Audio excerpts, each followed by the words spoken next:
लालच का फल। किसी गांव में एक चरवाहा रहता था। वह लालची स्वभाव का था।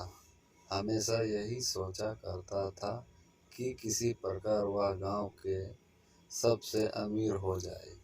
उसके पास कुछ बकरियां और उनके बच्चे थे, जो उसकी जीविका के साधन थे।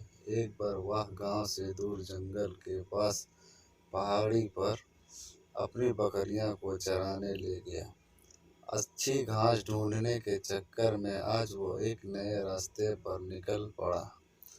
अभी वह कुछ ही दूर आगे बढ़ा था कि तभी अचानक तेज बारिश होने लगी और तूफानी हवा चलने लगी।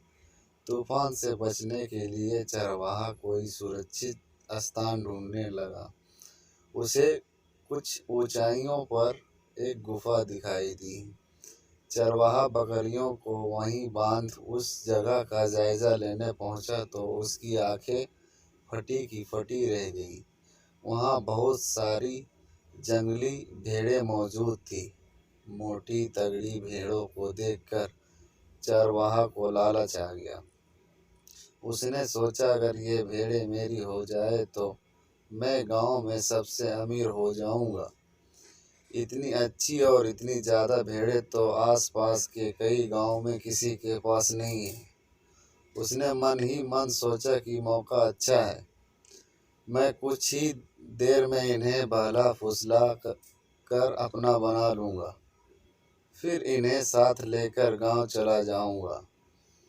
यही सोचते हुए वह वापस नीचे उतरा।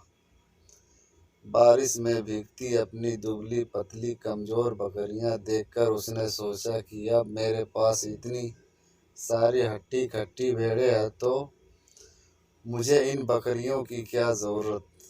उसने फौरन बकरियों को खोल दिया और बारिश में भीगने की परवाह किए बगैर कुछ रस्सियों की मदद से घास का एक बड़ा गट्ठर तैयार किया।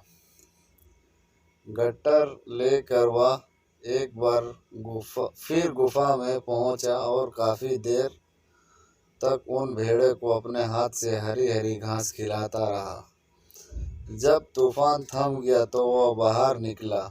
उसने देखा कि सारी बकरियां उस स्थान से कहीं और जा चुकी थी।